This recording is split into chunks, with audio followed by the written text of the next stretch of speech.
ಜಾತ್ರೆಗೂ ರಸ್ತೆಗೂ ಏನ್ ಸಂಬಂಧ? ಎಲ್ಲ ಬೇರೆ ಬೇರೆ ಪಾಯಿಂಟ್ ಇದೆ. ಈಗ ಏನ್ ಮನವಿ ನಾನು ತಗೊಂಡಿದೀನಿ, ನಿಮ್ ಎಲ್ಲಾ ಮನವಿಗಳ ಬಗ್ಗೆ ಈಗ ಕೋರ್ಟ್ ಕೇಸ್ ಬಗ್ಗೆ ಹೇಳಿದೆ. ಈ ವಾರದಲ್ಲೇ ಎಸಿರ್ ಬರ್ತಾರೆ, ಅವ್ರ ಮುಂದೆ ನಾವು ಚರ್ಚೆ ಮಾಡಿ, ನಾನು ಬರ್ತೀನಿ, ಚರ್ಚೆ ಮಾಡಿ ಅದೇನು ದಾಖಲೆ ಪ್ರಕಾರ ಏನಿದೆ ಅದ್ರ ಪ್ರಕಾರ ಕ್ರಮ ವಹಿಸದ.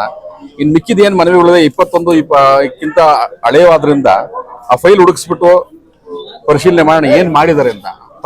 ಆಗ್ಲಿಲ್ಲ ಅಂದ್ರೆ ಇದೇ ದಾಖಲೆಗಳ ಮೇಲೆ ಹೊಸ ಅರ್ಜಿನ ಮುಂದುವರಿಸಿ ಏನ್ ಕ್ರಮ ವಹಿಸ್ಬೇಕು ಅದು ಕ್ರಮ ವಹಿಸ್ತೀವಿ. ಸರ್, ಈಗ ಹೇಳ್ರಿ, ನಾವು ಬಂದಿದ್ದೀವಿ, ಎಲೆಕ್ಷನ್ ಡ್ಯೂಟಿ ಹೇಳಿದಿರಾ, ನಾವು ಅದಕ್ಕೆ ವಿರೋಧ ಇಲ್ಲ, ಎಷ್ಟು ದಿನದಲ್ಲಿ ಮಾಡ್ಕೊಡ್ತೀವಪ್ಪ ಅನ್ನೋ ಒಂದು ಭರವಸೆ ಕೊಡಿ. ಪೂರ್ತಿ ಕೆಲಸ ಹೇಳ್ತೀನಿ, ಕೇಳಿಸ್ಕೊಳ್ಳಿ. ಪೂರ್ತಿ ಅಲ್ಲಲ್ಲ, ಒಂದ್ ನಿಮಿಷ. ಜಾತ್ರೆಗೂ ರಸ್ತೆಗೂ ಏನ್ ಸಂಬಂಧ? ಎಲ್ಲ ಬೇರೆ ಬೇರೆ ಪಾಯಿಂಟ್ ಇದೆ. ಈಗ ನಿಮ್ಮ ದೇವಸ್ಥಾನ ಯಾವ ಊರು? ಕಾಡ್ತಿಪ್ಪೂರು ಅಲ್ವಾ? ಎಲ್ಲ ಕಾಡ್ತಿಪ್ಪುರದೇನೆ. ಈ ರಸ್ತೆನೂ ಕಾಡ್ತಿಪ್ಪುರದೇ ಸರ್. ಅಲ್ಲ, ಅದಕ್ಕೂ ಜಾತ್ರೆಗೂ ದಾರಿದ್ರೆ ನಾವು ದೇವಸ್ಥಾನಕ್ಕೆ ಹೋಗುತ್ತೆ ಸರ್. ಮಾಡ್ಬಿಟ್ಟಿದ್ದಾರೆ ಆಯ್ತು. ಯಾಕಂದ್ರೆ ಇವೆಲ್ಲ ಜಾಸ್ತಿ ನಂಬರ್ದ್ರಿಂದ ಅವ್ರಿಗೆ ಒಂದೇ ಸರಿ ನಾವು ಇಷ್ಟದಿಂದಲೇ ಮಾಡ್ಕೊಡ್ತೀವಿ ಅಂತ ಹೇಳಕ್ ಆಗಲ್ಲ. ಈಗ ಕೋರ್ಟ್ ಆದೇಶ ಇದೆ, ಅದು ಒಂದು ಏನು ಡಿಸೈಡ್ ಮಾಡಬಹುದು. ಇನ್ನೊಂದು ಈ ಏನು ರಸ್ತೆ ಚರಂಡಿಗೆ ಏನು ಇವ್ರಿಗೆ ಇದ್ ಮಾಡಿಸ್ಬೋದು, ಅದನ್ನು ಬೇಗ ಮಾಡಿಸ್ಬೋದು. ಇದೊಂದು ಮಾತ್ರ ಜಾಸ್ತಿ ಟೈಮ್ ಆಗ್ತದೆ. ಅದು ನೋಡ್ಕೊಂಡು ನೋಟಿಸ್ ಕೊಟ್ಟೆ ಮಾಡಬೇಕು. ದಯಮಾಡಿ ದೇವಸ್ಥಾನದ ವಿಚಾರ ಆಯ್ತು, ವಾರದಲ್ಲಿ ಮಾಡ್ಕೊಡ್ತೀನಿ ಅಂತ ಹೇಳಿದ್ರೆ, ಆದ್ರೆ ಸರ್ಕಾರಿ ಸ್ವತ್ತುಗಳ ತೆರವುಗಳಿಗೆ ನೀವು ಸ್ಪಷ್ಟವಾದಂತ ಉತ್ತರ ಕೊಡ್ಲಿ.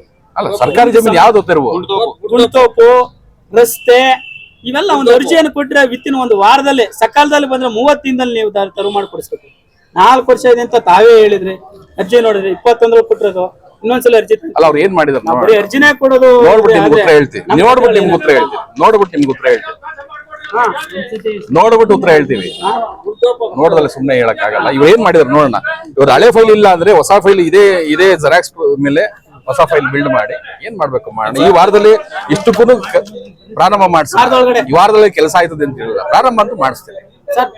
ನಾಳೆನೇ ಮಾಡಿಸ್ತೀನಿ. ಅವಶ್ಯಕತೆ ಏನಿಲ್ಲ, ನಾಳೆನೇ ನಾನು ಮಾಡಿಸ್ತೀನಿ.